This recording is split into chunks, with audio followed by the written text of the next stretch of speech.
हमारे जीवन में सत्संग क्या महत्व रखता है, यह जिस दिन हम जान लेंगे उस दिन सत्संग हमारे जीवन को अमृत बना देगा। जिसका महत्व हमें पता चल जाता है वह हमारे जीवन में एक परिवर्तन ले आता है। और इस धरती पर ऐसा कोई काम नहीं जिसके महत्व को जाने बिना आदमी करने को राजी हो जाए। यदि कोई आदमी बिजनेस करता है तो उस बिजनेस के महत्व को जानता है। किसी भी प्रकार का काम आदमी करता है उसके महत्व को वह जानता है और उसे जानने का प्रयास करता है। ऐसा कोई काम नहीं जिसको जाने बिना आदमी करने को राजी हो जाए। सत्संग भी जब हम जान लेते हैं इसकी महत्ता को, इसकी गुणवत्ता को, तो हम इससे जुड़ जाते हैं। इतना ही समझना है कि जैसे धन हमारे भौतिक जीवन को सजाता है, सत्संग हमारे आध्यात्मिक जीवन को सजाता है। भौतिक जीवन जहां क्षणभंगुर है, आध्यात्मिक जीवन शाश्वत है। भौतिक जीवन का जहां एक समय के बाद विराम हो जाता है, लेकिन आध्यात्मिक जीवन सदा निरंतर है। इसलिए सत्संग का महत्व जब हमारे जीवन में पता चलता है तब हम सत्संग में जुड़ते हैं, सत्संग सुनते हैं। लेकिन यह भी जानना जरूरी है कि वह सत्संग में हम सुनते क्या है और सत्संग कहते किसे हैं। कहीं भी दो चार किस्से कहानियां कहना सत्संग है, कुछ भीड़ इकट्ठी होना सत्संग है। सत्संग का सीधा अर्थ है जहां सत्य का संग है, जहां संतों का संग है, जहां हमें जीवन में एक एक रहस्यों का पता चले, वह सत्संग है। जिससे मुक्ति का मार्ग पता चले, जिससे क्या करना है क्या नहीं करना है इसका बोध हो सके, क्या अच्छा है क्या बुरा है इसका ज्ञान हो सके, वह सत्संग है।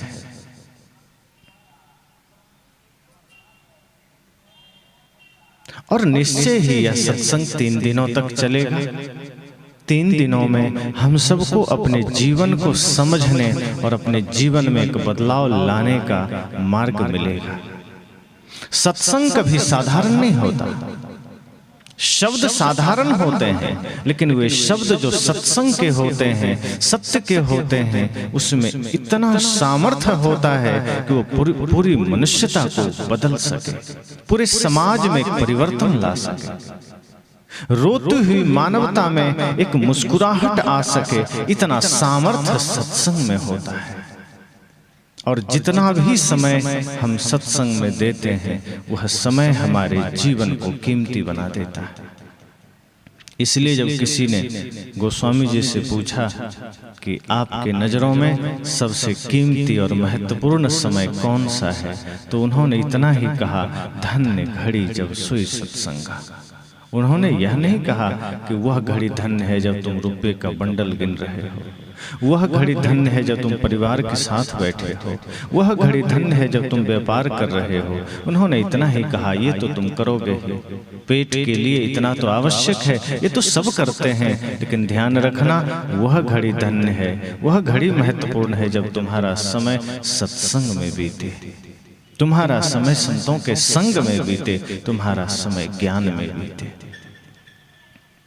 तो इसलिए इन 3 दिनों में हमें अपने जीवन को समझने, अपनी समस्याओं को समझने का अवसर मिलेगा। ये 3 दिन में हम जानेंगे अपने ही प्रश्नों को। इस 3 दिनों में हम समझेंगे अपने ही विषम परिस्थितियों को, अपने ही जीवन के रोगों को। जब तक शरीर का रोग पता ना चले तब तक दवाई खाना उचित भी तो नहीं है। और डॉक्टर तो इसलिए पहले आपको जांच लिख देते हैं कि जाइए जांच करा लीजिए, क्या क्या समस्या है पता तो चले। अब रोग का पता ही ना चला, दवाइयां दी जा रही है तो रिएक्शन हो जाता है। कई डॉक्टर अनुभवी नहीं होते हैं और उनके पास अगर कोई मरीज चला गया तो वो अंदाज से ही 5-7 दवाई दे देते हैं कि कोई तो काम करेगा, रोग का तो पता चला नहीं।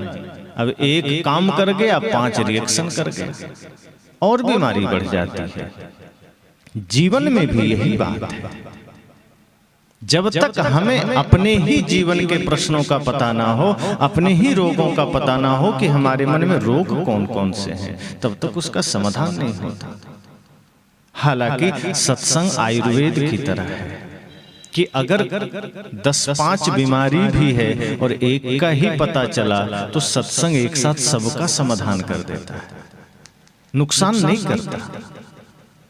सत्संग आयुर्वेद समझना कि यदि हमें इतना पता चला कि हमारे मन में कोई विकार है, कोई द्वेष है, कोई दोष है, कोई छल कपट है, तो सत्संग उन सबको एक साथ मिटा देता है। किसी भी प्रकार की समस्या हमारे मन में, हमारे जीवन में है, सत्संग उसे मिटा देता है। लेकिन मिटने को राजी हो तब तो। अगर हम अपने दोषों को छोड़ने को राजी हैं तो छूट जाएंगे, अगर हम उसे पकड़ने को राजी हैं तो छूटेंगे नहीं, कितना भी हम सत्संग में बैठे। सदगुरु ने कहा ना, पानी में मीन प्यासी मुझे सुन सुन आवत हासी।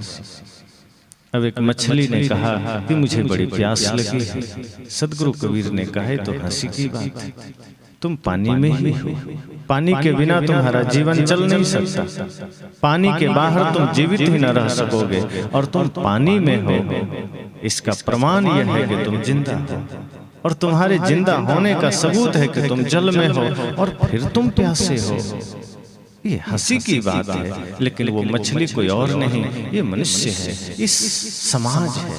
सदगुरु कहते हैं तुम भी ज्ञान के बीच बैठते, ऐसा कोई नहीं जिसके पास ज्ञान ना हो। छोटे से छोटे, बड़े से बड़े लोग के पास ज्ञान का भंडार है, कमी किसी के पास। पर सदगुरु कहते हैं फिर भी जीवन में दुख है, फिर भी मन में पीड़ा है, फिर भी आचरण में दोष है। इसका मतलब पानी में मीन प्यासी मुझे सुन सुन आवत हासी। अगर मन में द्वेष, मन में पीड़ा, मन में छल, मन में कपट है, इसका मतलब पानी में तो है, सत्संग में तो है, मंदिर में तो बैठे हैं, लेकिन मंदिर में बैठना हमारा किसी काम का नहीं। मंदिर में तो गए, तीर्थ में तो गए, संत दर्शन को तो गए, पर परिवर्तन ना आ सका, कोई बदलाव ना आ सका। ये सत्संग हमारे जीवन को बदलता है। तो मैंने कहा कि ये 3 दिन हम सब इतना ही जानेंगे कि हमें अपने जीवन को बदलना कैसे है, और 3 दिन होते होते आप पाएंगे कि जीवन में एक परिवर्तन का संकल्प जागृत हो उठेगा। आप अनुभव करेंगे कि 3 दिन के सत्संग के बाद आपके जीवन में एक संकल्प का भाव जागृत होगा कि निश्चय ही यह जीवन क्षणभंगुर है, बेहोशी में जीना उचित नहीं। हमारी यात्रा बेहोशी में होती है, इसलिए भूलें होती है। हमारी यात्रा मूर्छा में होती है, इसलिए त्रुटियां होती हैं। जीवन में त्रुटियां इन्हीं वजहों से होती हैं। कभी क्रोध आया, कभी किसी की निंदा का भाव जगा, कभी किसी के प्रति द्वेष का भाव जगा, कभी ईर्ष्या का भाव जगा, कभी हिंसा का भाव जगा। संत कहते हैं ये भाव जगते ही तब हैं जब हम थोड़ी बेहोशी में होते हैं। आप अनुभव करेंगे, आप किसी पर क्रोध कर देते हैं, किसी को अपशब्द कह देते हैं, और कहने के कुछ देर बाद आपको महसूस होता है और आप कहते हैं ओह, चाहते तो नहीं थे, पता नहीं कैसे मुख से गुस्सा के शब्द निकल गए, कैसे गालियां निकल गई। आप कभी गाली दे देते हैं, किसी ने कहा कि आपको गाली नहीं देना चाहिए, फिर आप तब थोड़ा सा सोचते हैं और कहते हैं वो चाहते तो नहीं थे, पता नहीं गाली निकल कैसे गई।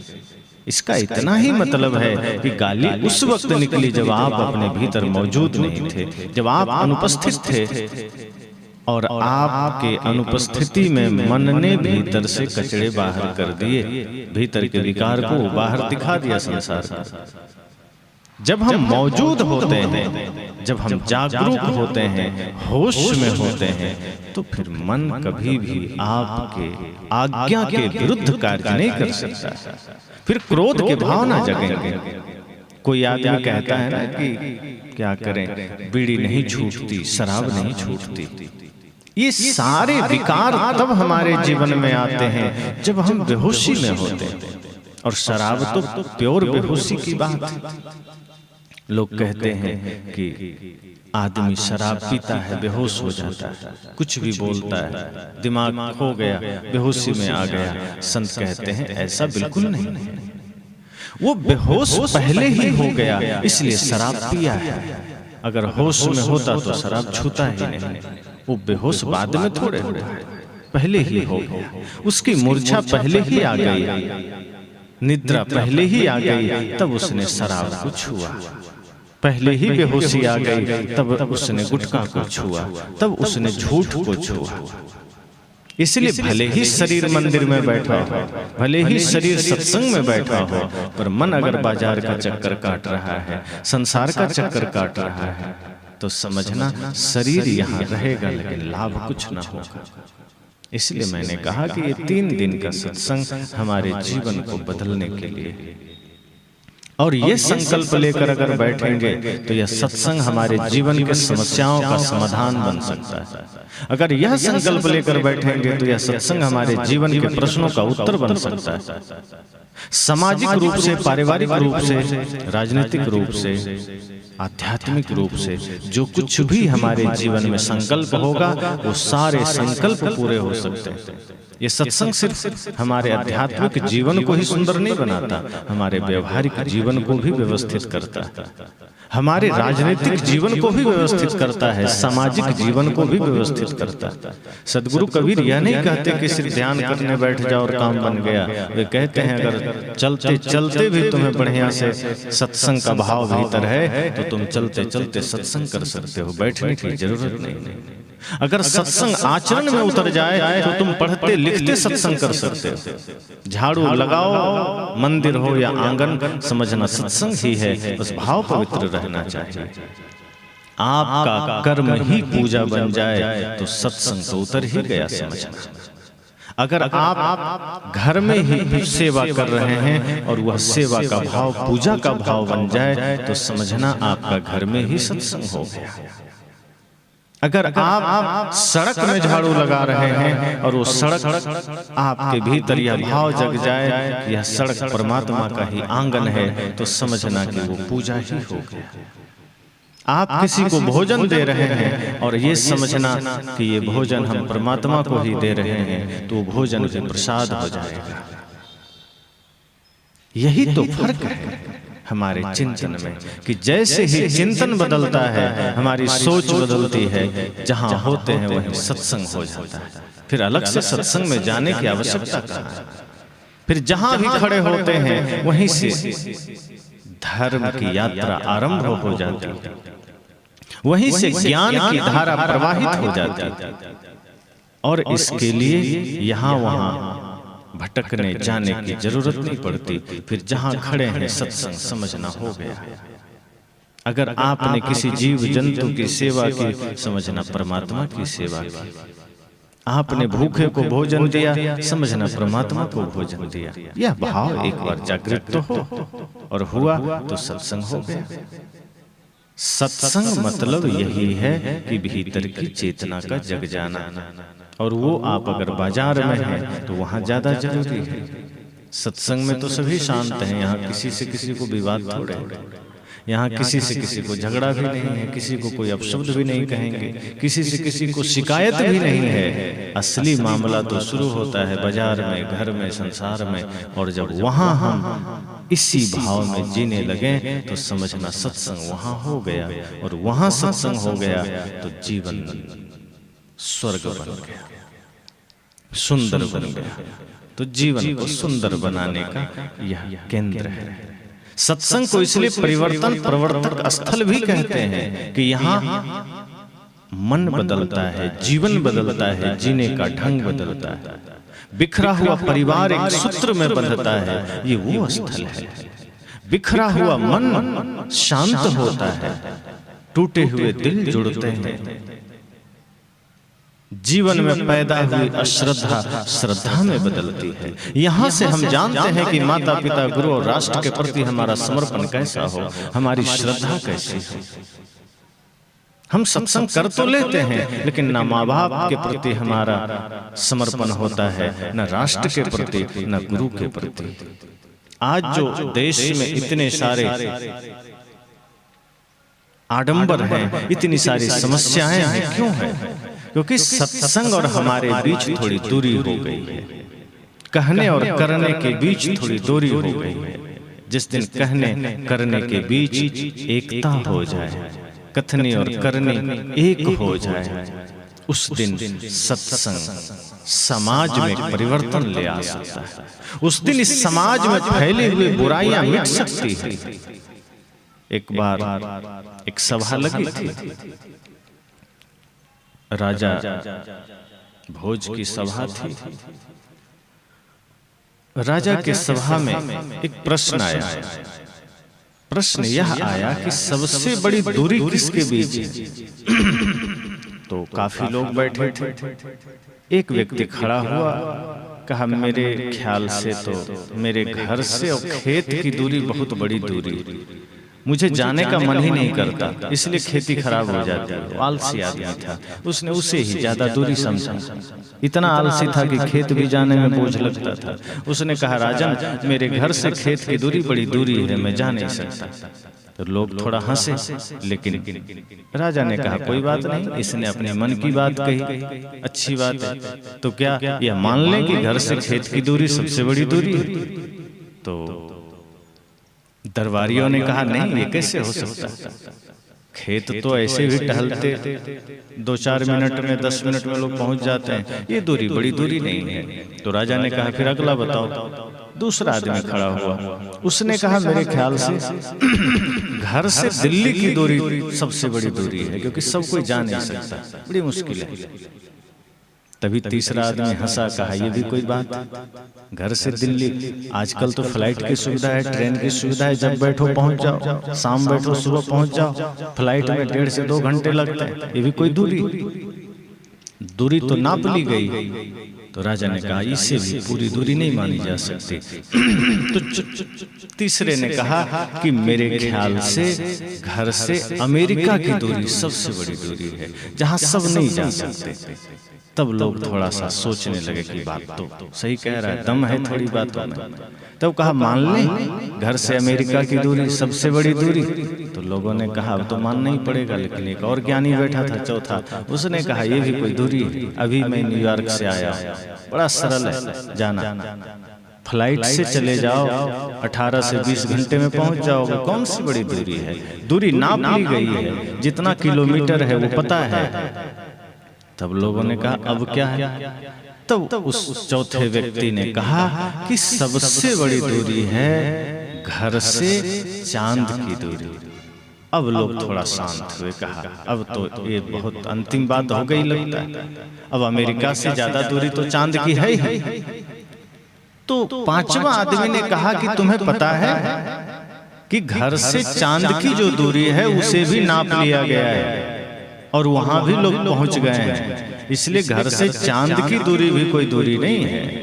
तो कहा फिर?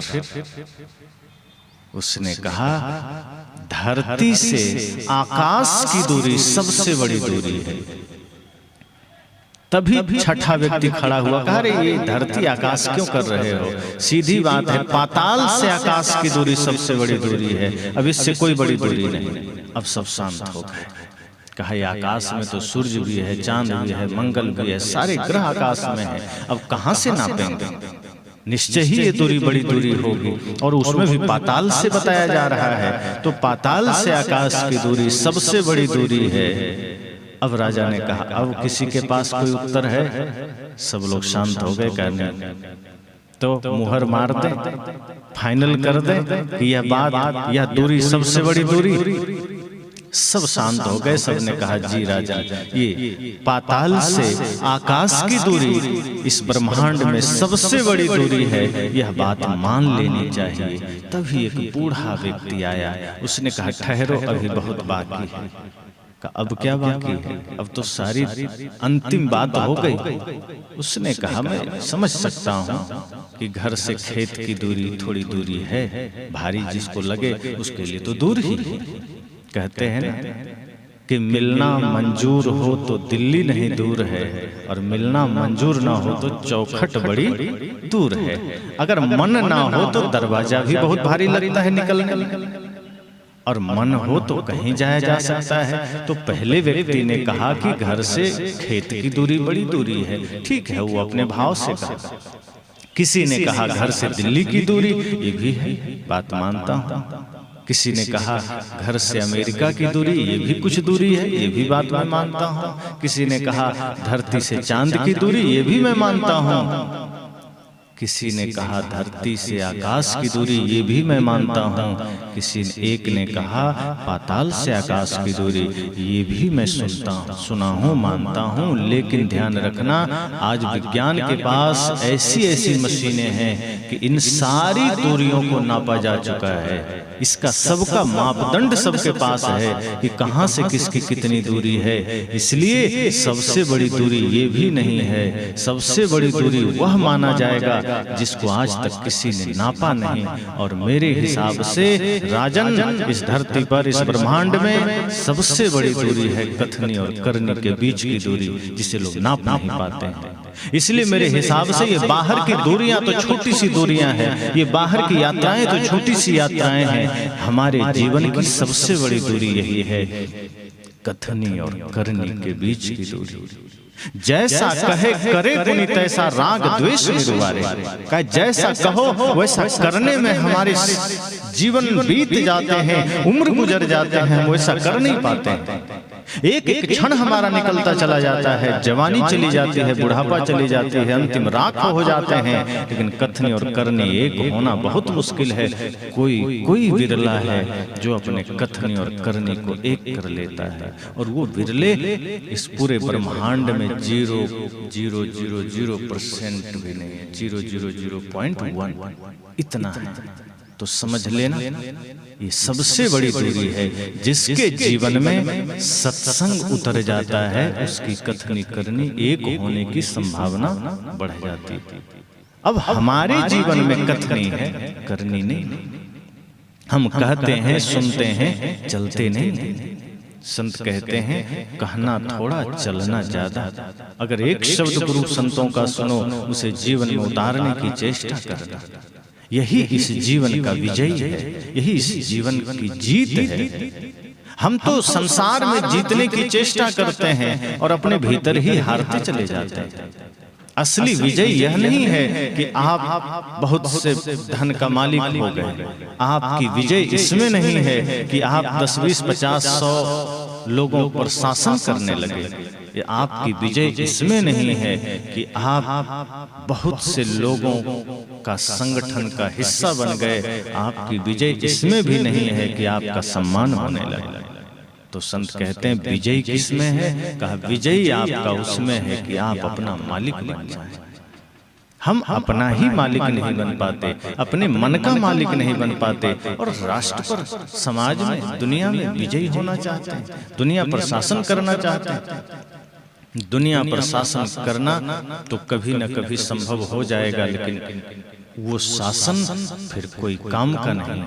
जिसने अपने मन पर शासन कर लिया, वो उसकी महत्ता कभी घटती नहीं। जब भगवान बुद्ध बाल्य स्वरूप में थे, सिद्धार्थ के रूप में, तो कहा जाता है कि भविष्यवाणी की गई कि ये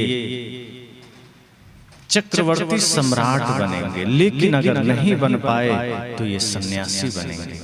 उनके पिता क्रुद्ध हुए कि ऐसी भविष्यवाणी मत करिए, मेरा बेटा चक्रवर्ती सम्राट ही बनेगा, राजा बनेगा, लोगों पर शासन करेगा, ये सन्यासी कभी नहीं बनेगा, और बनना भी चाहेगा तो हम बनने नहीं देंगे। ये उनके पिता ने कहा। लेकिन संत ने क्या कहा कि राजन, आप समझे नहीं, चक्रवर्ती सम्राट बन तो जाएगा, राज्यों पर शासन करेगा, मनुष्यों को अपने अधीन करेगा, लेकिन ये जिस दिन सन्यासी बन गया ये पूरे विश्व पर शासन करेगा, और फिर ये लोगों पर नहीं, लोगों के दिलों पर शासन करेगा। और उससे बड़ा सामर्थ्यशाली सम्राट और कौन हो सकता है। राजा को स्वीकार नहीं हुआ, लेकिन भगवान बुद्ध बाद में आप सब जान रहे हैं कि उन्होंने सच में लोगों के हृदय में अपनी जगह बनाई। उनका शासन ये राजनीतिक शासन न हो सका, वो राज्यों पर शासन नहीं किए, मनुष्यों पर शासन नहीं किए, उन्होंने लोगों के हृदय में अपनी जगह बनाई और श्रद्धा से सबने उनको अपना माना। राम ने कोई राजनीतिक रूप से लोगों को अपना नहीं बनाया, अपने आचरण, अपने आदर्श से अपना बनाया। इसलिए आज भी लोग उनका उदाहरण देते हैं। कृष्ण ने अपने आचरण से, अपने कर्म से, अपने ज्ञान से, अपने प्रेम से लोगों को अपना बनाया। इसलिए मैंने कहा, जब कथनी और करनी एक हो जाए तो समझना संसार में असली विजयी है। और ये कथनी और करनी एक होगा कैसे? यही सत्संग से। ये सत्संग तो त्रिवेणी है, जहां से सारी धाराएं निकलती है, ज्ञान की, भक्ति की, वैराग्य की, सेवा की, साधना की, सत्य, अहिंसा, प्रेम, करुणा की। यहाँ जब हम खाली चित्त होकर बैठते हैं तो यहाँ से वो धाराएं हम सबके हृदय तक पहुँचती हैं। और यदि यहाँ हम पहले से ही कुछ भर कर बैठे तो धाराएं हमारे हृदय में नहीं जाती है। इसलिए संत कहते हैं कि सत्संग में बैठिए, या भाव से बैठिए कि यह सत्संग हमारे जीवन के प्रश्नों का उत्तर बनेगा, यह सत्संग हमारे जीवन की समस्याओं का समाधान बनेगा, वरना कोई उपाय नहीं है। ये जीवन बीतता चला जाएगा और एक दिन जब लाचार होंगे, शरीर थकेगा, इंद्रियां शिथिल होगी, तब ध्यान आएगा कि असली बात तो बीत गई, अब तो ये संसार और शरीर बोझ ही लग रहा है, जो करना था कर ना पाया, जैसा जीवन जीना था वो जीवन जी ना पाया, व्यर्थ का जीवन चलता चला गया, चलता चला गया, वह काम नहीं कर पाए और जीवन में दाग लगा लिया। प्रकृति ने शरीर कैसा दिया था, जरा सोचिए। जब बच्चे का जन्म होता है तो कैसा रहता है? उसमें चोरी का गुण होता है, छल कपट, कुछ नशा, दुर्व्यसन, शराब, गुटखा, कुछ भी। वो हिंदू है कि मुसलमान है कि सिख है कि ईसाई है, बच्चे का जन्म हो और उसे किसी को दे दीजिए तो जहां जाएगा वैसा ही रंग में ढल जाएगा, वो कुछ भी नहीं है। लेकिन जब बड़ा होता है, धीरे धीरे परिवार का संग मिलता है, समाज का संग मिलता है, एक एक दाग लगते चले जाते हैं। दाग ही तो है, जातिवाद का दाग लग गया, संप्रदायवाद का दाग लग गया, धन का लगा, अमीरी गरीबी का दाग लगा, छल कपट का दाग लगा, हिंसा का लगा, नशा दुर्व्यसन का लगा, नफरत घृणा का दाग लगा। इतने सारे दाग लगाते चले गए और प्रकृति को कैसा देते हैं वापस? बदरंग कर कर। जरा सोचिए, आपने किसी से कोई वस्तु मांगी, कहीं जाना हुआ, आपने किसी से कहा भैया थोड़ा सा गाड़ी दे देना अपना, आपकी गाड़ी का काम है, मेरे पास गाड़ी नहीं है। अब जिससे आपने गाड़ी मांगी वो आपको अच्छा कंडीशन में दिया, बढ़िया, सब कुछ सही, तेल पानी सब चेक करके दिया, टायर भी ठीक है, गाड़ी भी ठीक है, कहीं स्क्रैच नहीं है, और आपने गाड़ी से यात्रा की और दुर्भाग्य से गाड़ी में कोई स्क्रैच लग गया, गाड़ी पंचर हो गई, तो क्या करेंगे आप? ऐसे दे देंगे कि बनवा के देंगे? जिसका है बनवा के देंगे ना, ऐसे वो लेगा नहीं, और लेगा तो पैसा लेगा साथ में कि हमने तो सही सही दिया था, आपने बिगाड़ा है तो इसे सुधार करके दो। वहाँ तो हम सजग हो जाते हैं कि नहीं, जिसकी गाड़ी है जैसा मिला था वैसा देना है। लेकिन शरीर प्रकृति ने साफ सुथरा दिया था, प्रकृति ने शरीर पवित्र रूप में दिया था, सौम्य रूप में दिया था, निश्चल रूप में दिया था, निष्कपट रूप में दिया था। तभी तो बच्चे को भगवान का रूप कहते हैं। बच्चे को देखना, उसकी आंखों में सौम्यता नजर आएगी, उसके आंखों में प्रेम और समर्पण नजर आएगा, सच्चाई नजर आएगी। वो कोई घटना देख ले, आप लाख कोशिश करिए कि नहीं ये मत बोलना किसी से, वो ज्यों का त्यों बोलेगा। कोई झूठ उसके मन पर सवार नहीं हो सकता। वो स्वरूप ही भगवान का स्वरूप होता है, लेकिन धीरे धीरे धीरे धीरे बदरंग हो जाता है। तो प्रकृति ने जीवन दिया कितना सुंदर पवित्र, लेकिन धीरे धीरे हम उसे रंगते चले गए, धीरे धीरे हिंसा सवार हुई। और जैसे जैसे आयु बढ़ती गई, वही आंखें जो सौम्य नजर आती थी, पवित्र नजर आती थी, आप देखना उम्र बढ़ते बढ़ते आंखों में क्रूरता झलकने लगती है, आंखों में छल नजर आने लगता है, झूठ नजर आने लगता है। वो पवित्रता रह नहीं जाती। बहुत कम लोग हैं जो अपनी पवित्रता बचा कर रखते हैं।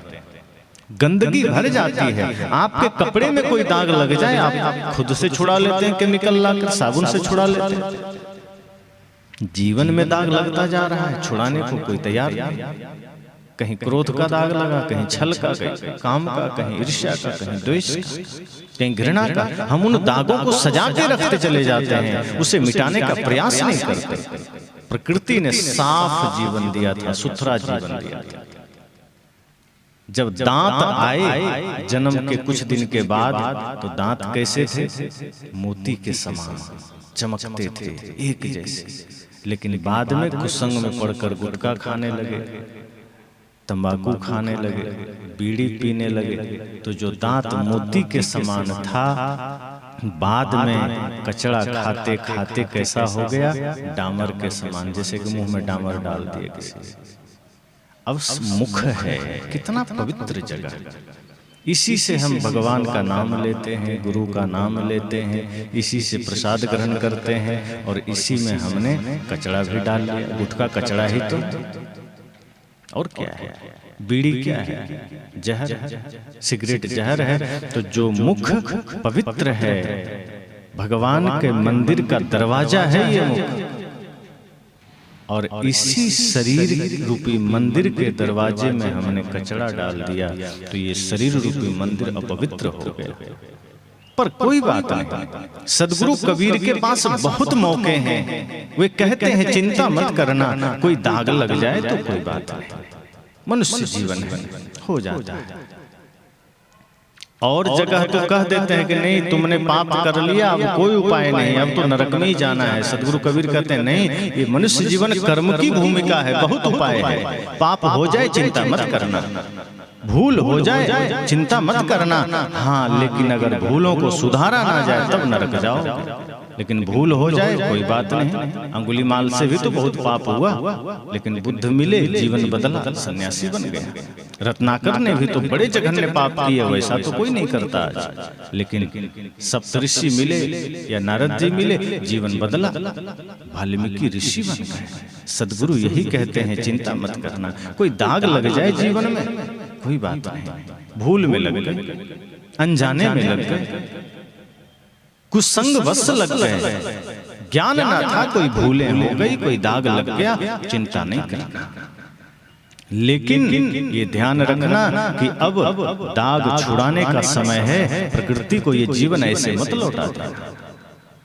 अगर ऐसे ही लौटा दिया तब कोई उपाय नहीं है, तब कोई नहीं बचा सकता नरक में जाने से। इसलिए दाग लग जाए तो चिंता नहीं है, कुसंग में पड़ करके कोई बुराई जीवन में आ जाए उसकी भी चिंता नहीं है।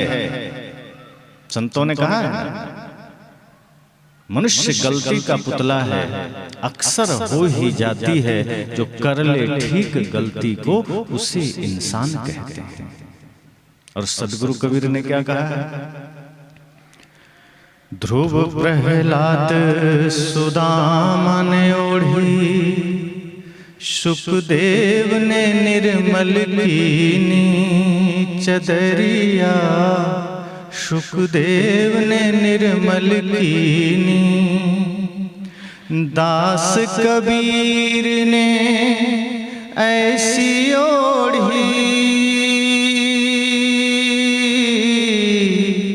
दास कबीर ने ऐसी ओढ़ी, ज्यों की त्यों धर दीनी चदरिया।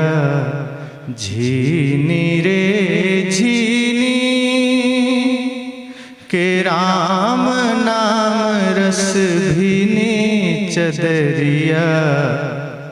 झीनी रे झीनी। सदगुरु कहते हैं कि ध्रुव प्रहलाद ने भी शरीर रूपी चादर को ओढ़ा, थोड़े मोड़े दाग लगे नहीं कि उन्होंने उसे धो दिया, पवित्र कर दिया गुरु के संग में जाकर के। ऐसे ही अगर आपके जीवन में कोई दाग लग भी जाए तो चिंता मत करना। क्यों? क्योंकि गुरु धोबी सिसका पड़ा, क्योंकि गुरु धोबी मौजूद है। कपड़े के लिए हम धोबी के पास जाते हैं, कपड़े धुल जाते हैं, पर मन में कोई दाग लग जाए, जीवन में कोई दाग लग जाए तो सच्चे गुरु के पास जाना। गुरु भी आपके जीवन के दागों को छुड़ा देंगे। गुरु भी धोबी ही है, गुरु भी धोबी का ही काम करते हैं। और दूसरी बात, साहब ने कहा, दास कबीर ने खुद को संबोधित किया कि मैंने इस शरीर रूपी चादर को ऐसा ओढ़ा कि कुछ दाग लगने ही नहीं दिया, कोई कचरा आने ही न दिया। मैंने इतनी सावधानी से, इतनी सजगता से इस शरीर रूपी चादर को ओढ़ा कि ज्यों की त्यों धर दीनी चदरिया। झीनी रे झीनी। उन्होंने कहा, मैंने ये चादर जैसा प्रकृति ने दिया था वैसा लौटा दिया। ये विजयी है हमारा। अगर हमने दाग लगा के दिया तो ये हार है, और दाग लगाना ही क्यों? भूल बस अगर हो जाए तो धो देना। कुसंग बस अगर शरीर में कोई रोग आ जाता है तो हम उसे ठीक करते हैं कि नहीं, चलो एक दिन मरना ही है तो क्या ठीक करना, ऐसा कोई सोचते हैं? मान लो कोई रोग शरीर में आ जाए तो आप ये नहीं ना सोचते हैं कि बूढ़ा होकर तो मरेंगे ही, चलो ठीक है रहने दो बीमारी, क्या ठीक करना, पैसा खराब होगा।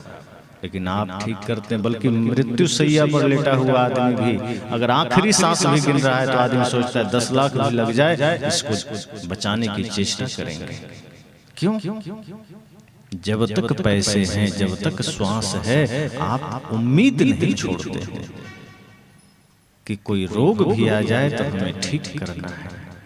90 साल का भी बुजुर्ग हैं और कोई तकलीफ शरीर में है तो अस्पताल में आप चिंता थोड़ी करते हैं। अगर कोई अच्छे पुत्र हैं तो चिंता नहीं करते। अब कोई कलयुगी बेटा है, वो तो सोचता है कि अच्छा हुआ गुजरे तो धन भी हमारा हो और खर्चा भी बचे।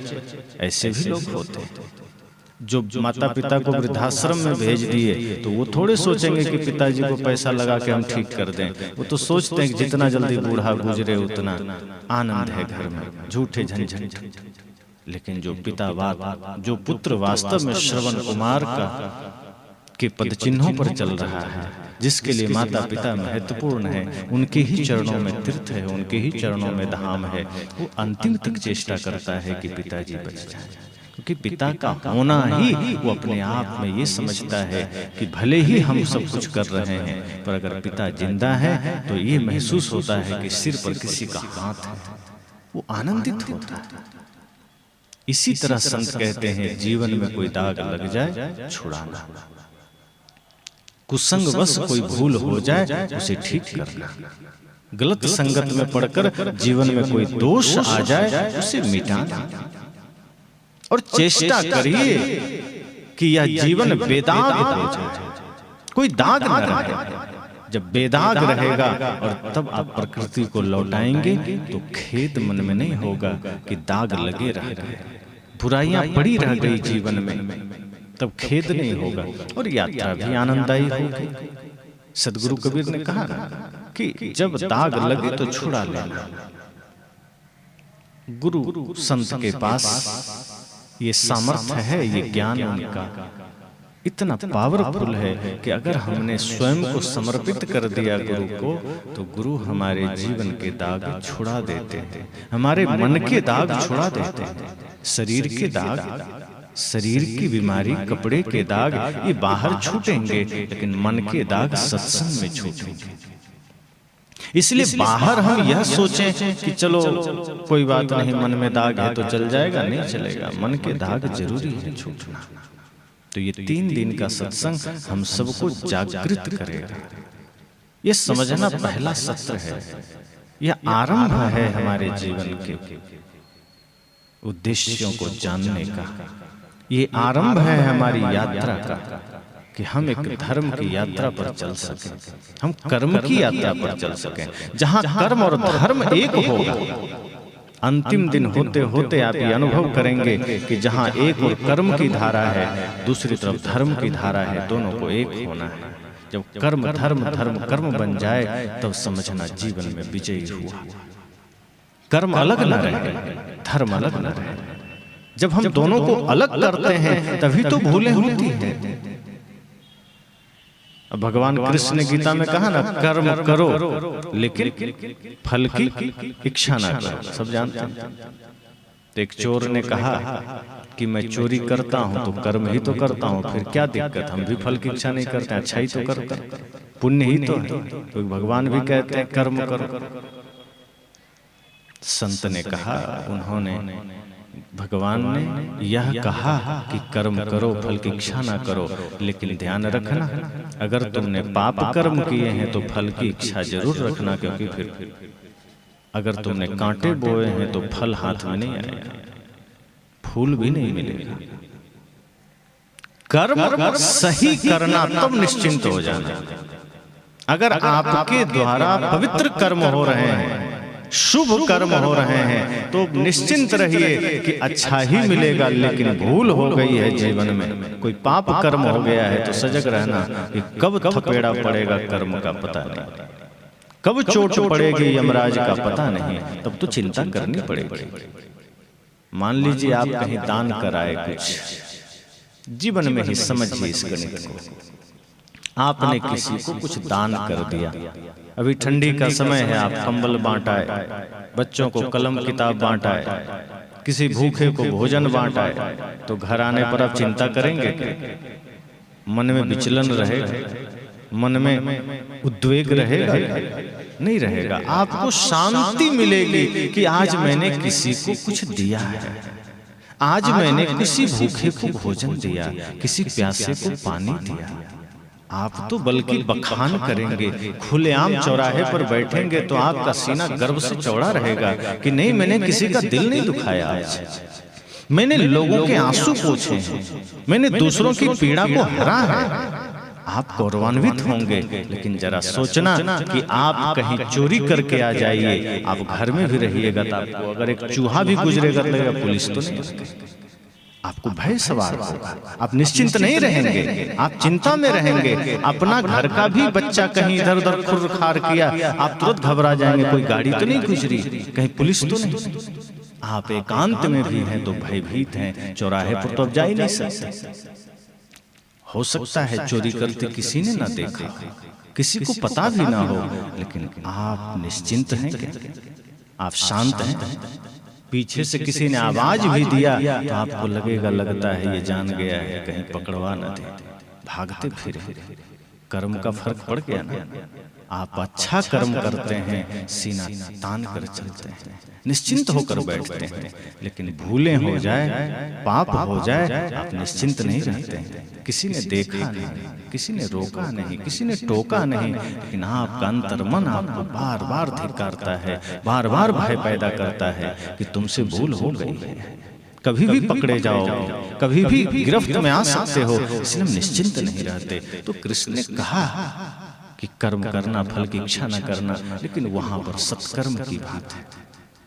इसलिए अगर कोई ये सोचता है कि मैं कर्म तो कर ही रहा हूँ, हिंसा कर रहा हूँ, चोरी कर रहा हूँ, जुआ खेल रहा हूँ, छल कर रहा हूँ, सब कर्म है, लेकिन ये कर्म दुष्कर्म है, कुकर्म है, अपवित्र कर्म है।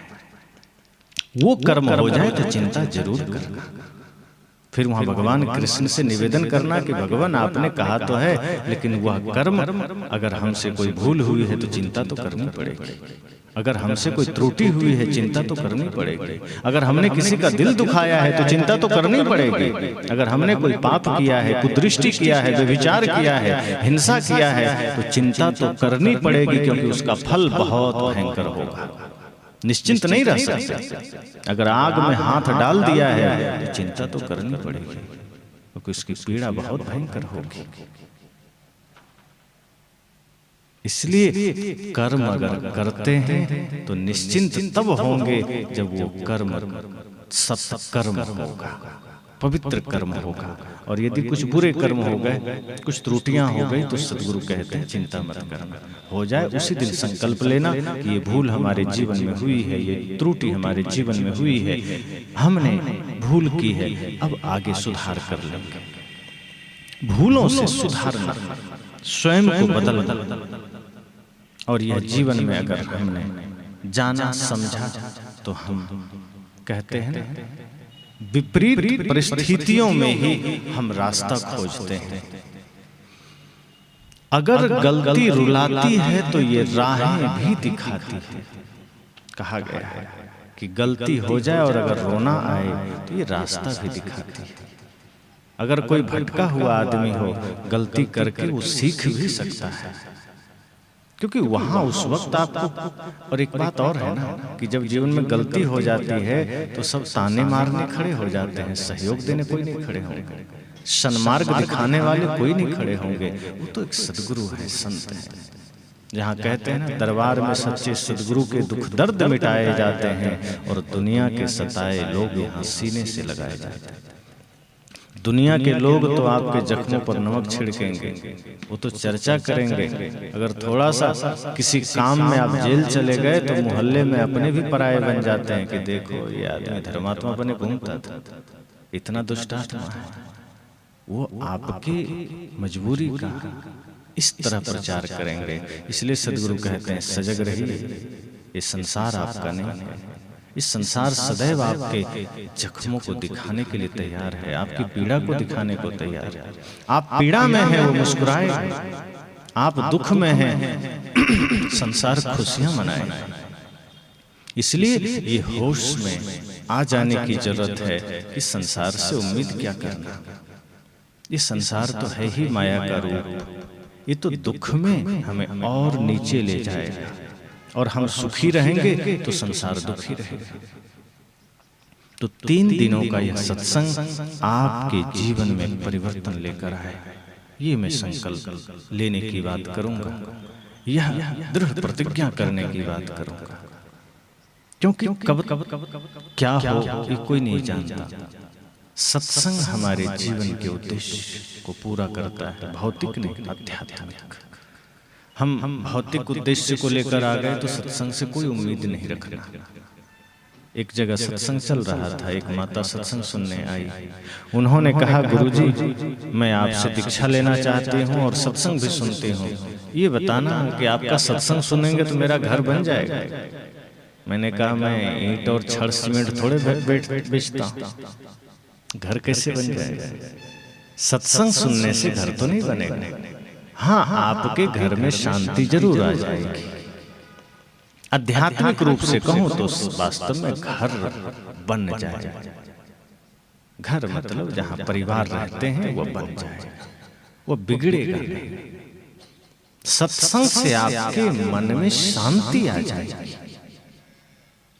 समस्या यह है कि हम बाहरी धन को तो इतना महत्व दे देते हैं कि लगता है वही सब कुछ है, लेकिन जो शांति का धन है हम इसे छोटा कर लेते हैं। इसलिए इसके महत्व को हम नहीं जानते।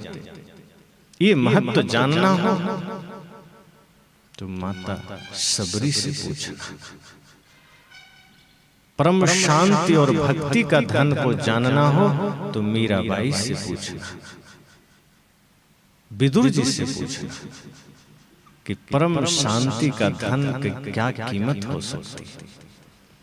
पूरे दुनिया के खजाने एक और शांति का धन एक और, फिर भी तुलना नहीं है।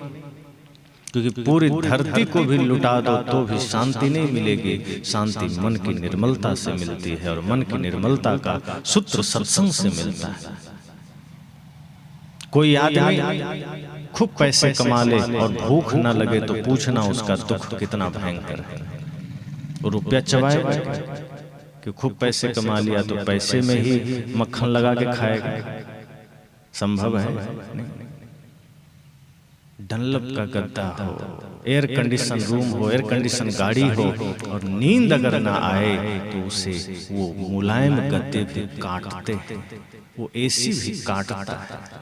लेकिन अगर आपके जीवन में संतोष है, मन निर्मल है, तो कंकड़ पर भी सो जाओ, खर्राटे की नींद आएगी, चिंता नहीं। इसलिए मैंने कहा ये सत्संग आपको वो परम शांति का धन प्रदान करता है जो धरती पर कहीं नहीं मिलेगा। लेकिन इस शांति के धन का पता तो हो कि ये हमारे जीवन में कितना महत्वपूर्ण है। बाहर का धन तो साधारण धन है, शरीर की व्यवस्था के लिए। यह बात अगर हम जान लिए कि बाहर का धन का उपयोग इतना ही है कि शरीर को हम जब तक श्वास है व्यवस्थित रख सके।